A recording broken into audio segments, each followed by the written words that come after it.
Deuxième partie. On va aller assez vite. Je voulais savoir comment ça se passe, parce que l'escrime est un sport individuel et un sport par équipe. Toi, est-ce que tu as la même approche, tu as les mêmes sensations?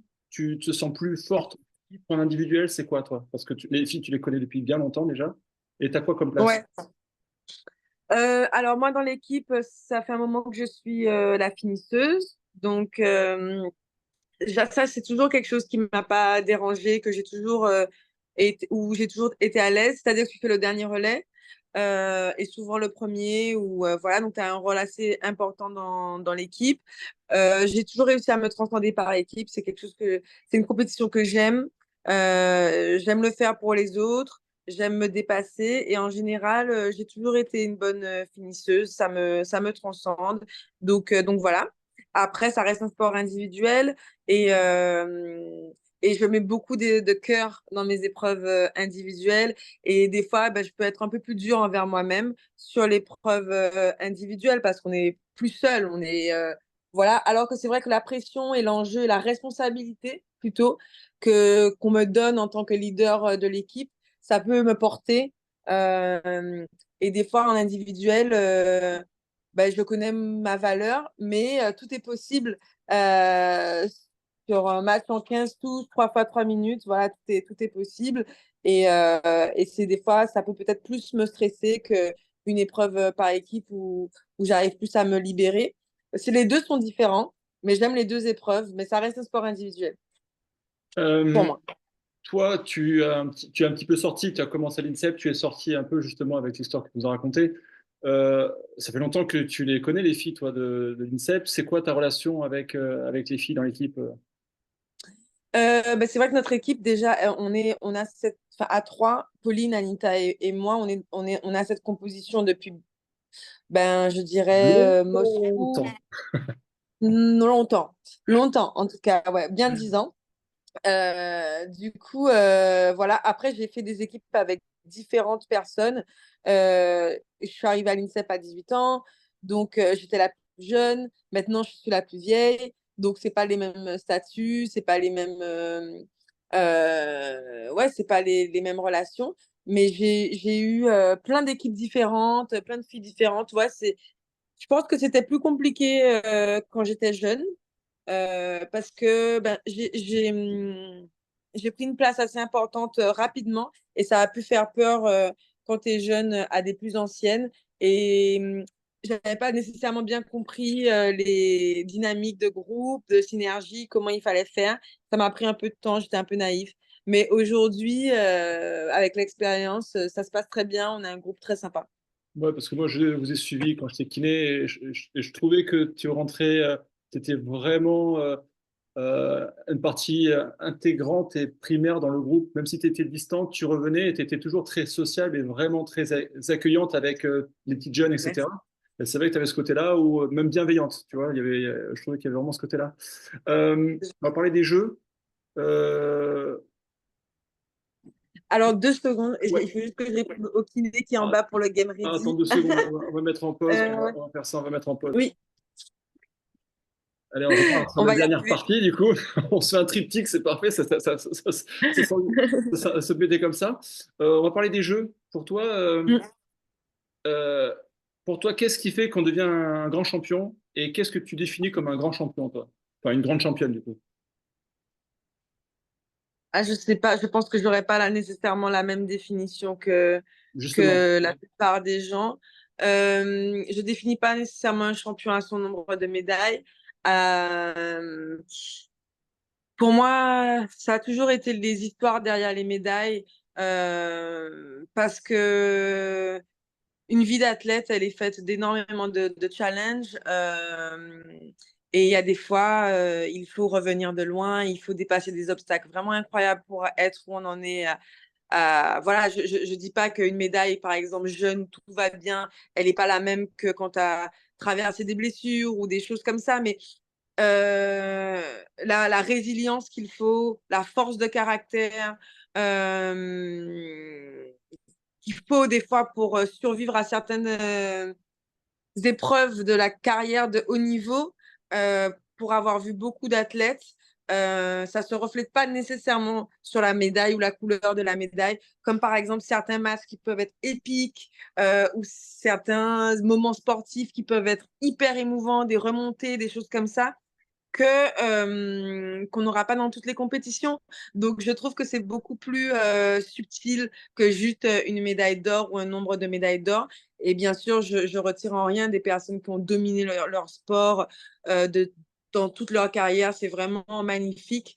Mais voilà, j'aime les histoires de champions, les histoires d'athlètes, pas toujours des personnes qui ont tout gagné. C'est ça qui m'inspire. Bien sûr, c'est un monde élitiste. On est là pour la performance, mais ce qu'on y met pour y atteindre ces objectifs, c'est vraiment ce que je trouve le plus beau. Et la question était juste après, et pourquoi tu fais tout ça quand tu te lèves le matin, en fait? Tu vois, il y a c'était la question suivante, donc tu as répondu en partie, en fait. Mais c'est quoi qu'est-ce qui t'amène à vouloir être le plus haut possible? Non, c'est une bonne question et je pense que la réponse a changé à différents moments de ma vie aussi. Euh, je pense qu'aujourd'hui, euh, c'est d'être fière de la personne que j'ai été face à l'adversité. Ça, c'est vraiment quelque chose qui me pousse à me dépasser. Euh, Parce que voilà, on peut pas tout contrôler. Cette année a été très compliquée pour moi. Et en tant qu'athlète, on peut pas tout prévoir. Et des fois, forcément, les compétitions où on a tout au vert et tout se passe bien sont géniales. Mais celles qu'on réussit, et qu'en fait, ça a été une galère et qu'on s'est pas bien réveillé le matin et qu'en fait, on n'a pas l'adversaire qu'on préfère et que voilà, on arrive à dépasser tout ça.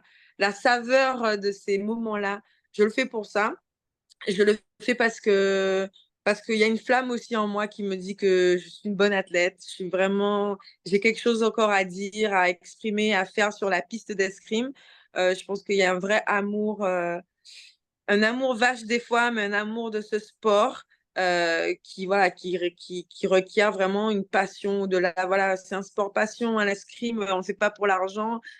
Les jeux, c'est magnifique, mais on le fait aussi des fois dans des hangars et voilà, des endroits dégueulasses parce qu'on aime ça.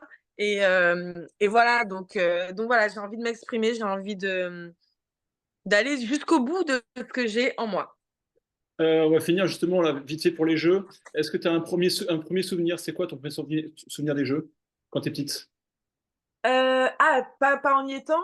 Ouais, Euh, non, pas en y étant. Ça sera la suivante question. Ça, c'est la question suivante. Mais tu me spoil, toi. Ça suffit maintenant. Lisa, ça suffit. Désolée, trop désolée, je finirai le podcast bien. Je te le book en même temps. Désolée, cette interview, elle est vraiment chaotique. C'est Euh, parfait. C'est quoi? C'est parfait, Lisa. on se prépare pour les jeux, c'est comme Ouais, ça. mais On c'est fait ça, en fait. Je te prends au saut de l'entraînement. Très bien. Mon premier souvenir des jeux, avant d'y être, moi, je suis aussi encore atypique sur ça. J'ai pas rêvé des jeux avant d'être aux jeux. J'ai fait vraiment Pardon, j'ai vraiment fait ce sport pour à chaque fois la compétition du quartier, la compétition locale. Quand c'était en Guadeloupe, je voulais être championne de la Guadeloupe. Voilà, c'était ça mes objectifs. Donc c'était très très loin pour moi, les jeux, les anneaux. Tout le monde en parlait quand je suis arrivée à l'INSEP. Waouh, j'avais vraiment aucune idée de ce que c'était. Bien sûr, j'avais vu Marie-Josée Pérec et Laura, forcément. Mais de là à dire que je m'imaginais, là, je pense que ce ne serait pas honnête. Par contre, la première fois que j'y étais à Londres, ça a changé ma façon de voir les jeux, oui. Est-ce que tu as une petite anecdote racontable sur les jeux? Un petit truc que tu as vécu. Il y a plein de petites histoires. Je trouve ça génial. Et c'est, voilà, t'en as une ou pas, toi? Ouais, t'en as parce que Tout... t'en as eu. Ouais, ben, c'est mes quatrièmes jeux, donc j'en ai eu ouais, plein petites anecdotes sur les jeux. Des athlètes que tu as Euh, rencontrés, des trucs au CEF. Ouais, ben, franchement, il y a plein de trucs. Ben, on a parlé de Serena Williams et Vénus. Ben, la première fois que je vais au self à Londres, elles étaient là, elles demandaient des pins parce qu'on s'échange les pins des pays, voilà, et elles étaient juste hyper contentes d'être au jeu et moi j'avais juste envie de prendre une photo. J'ai mangé un McDo à la table, sur la même table que Stephen Curry, Kobe Bryant, Kevin Durant. C'est énorme. Voilà, il y a plein de trucs, c'est énorme. À Tokyo, ils ont souhaité pour de faux l'anniversaire de Kevin Bryant pendant la cérémonie d'ouverture. Donc, on attendait juste, la France était derrière les États-Unis et tout le monde a chanté Joyeux anniversaire alors que c'était pas son anniversaire. Donc, c'était très marrant. Enfin, bon, bref, il y a plein d'anecdotes comme ça. On découvre plein de. On a été bloqué pour entrer dans le self parce que, enfin pendant très longtemps, parce qu'il y avait Usain Bolt qui venait manger et puisque lui il loge pas au village et il est venu au village et ça a bloqué tout le self du village. Que des trucs comme ça, c'est voir ouais, des grandes stars, des grands champions. C'est Ouais, très c'est vrai que cool. tu baignes dans un environnement que tu vois à la télé, des sportifs que vois, tu pas idolâtres, mais que tu respectes énormément et tu te retrouves à côté. C'est vrai que c'est des expériences qui sont vachement sympas. On va finir par deux petites questions. Tu te sens comment là? Oui. Je me sens bien, j'ai fait mon petit game ready. Il y a les kinés qui s'occupent de nous. On part dans 2 jours en stage. Merci Pierre. Ciao, désolée. Non, franchement, je me sens bien. J'ai fait une bonne séance aujourd'hui. Donc, c'était une bonne journée. Mais il y a 2 jours, je me suis réveillée en stress parce que j'étais là, waouh, c'est pas ce dimanche, c'est le dimanche d'après. Donc, il y a des moments où, voilà, il y a le stress et puis après, on l'accepte et il fait partie du. Salut, On peut il pas tout fait partie de la maîtriser. prépa. Tu as pu expérimenter qu'on peut pas tout maîtriser dans la Oui. vie, effectivement. Euh, Est-ce que, voilà, on va être à Paris, est-ce que tu as un petit truc à dire alors c'est pas un fan club, mais aux supporters qui vont venir te voir et qui vont t'encourager? Ben, qu'est-ce que je peux leur dire? C'est une bonne question. Qui te donnent la force, l'énergie, Ouais. leur voix. Franchement, je sais qu'ils vont crier, je sais qu'on est ensemble, donc qu'ils sachent que voilà, je m'entraîne pour qu'ils vivent, qu'on vive tous ensemble un moment magique et qu'on est ensemble dans tous les cas, quoi, quel que soit l'endroit où on va. Je pense que moi, on est dans un sport où on n'a pas nécessairement l'habitude d'avoir un public. Et comme j'ai dit, je prends les choses vachement à cœur. Donc, c'est vrai que ça, c'est une dimension des fois qui peut me stresser parce que j'ai envie de les rendre fiers. J'ai envie de. Voilà, il y a ma famille aussi qui vient de la Guadeloupe. Il y a des gens qui me suivent depuis des années, qui ont pris leur billet, qui me disent je serai là. Et, euh, et voilà, d'un côté, ça me remplit mon cœur de joie. Et d'un autre côté, je me dis waouh, j'espère que je pourrai être à la hauteur. Mais je pense que je suis très contente. Ce seront mes quatrièmes jeux et j'ai pas nécessairement eu la chance d'avoir nécessairement toujours des gens que j'aime sur mes compétitions. Notamment, à Rio, ils étaient pas là et Tokyo, il n'y a pas eu de public. Donc, quel que soit le résultat, je suis tellement, tellement déjà heureuse et honorée et fière de partager ce moment avec eux. Donc, c'est génial. Ça va te porter, mais tu es une athlète assez extraordinaire. Je ne dis pas parce que c'est toi, mais je te connais un petit peu depuis quelques années et je trouve que tu es tellement méritante. En tout cas, je te Merci. remercie. Je connais la situation, du temps, machin, etc. On est à quelques jours des Jeux. Je te remercie d'avoir vraiment pris ce temps pour échanger ensemble. Et en tout cas, comme je dis à chacun et chacune, j'espère te voir avec le sourire la prochaine fois, 2 fois. Ça veut dire que ça aura Yes. été quelque chose d'extraordinaire, mais en tout cas, tu as un immense sourire, tu es rayonnante, tu es radieuse.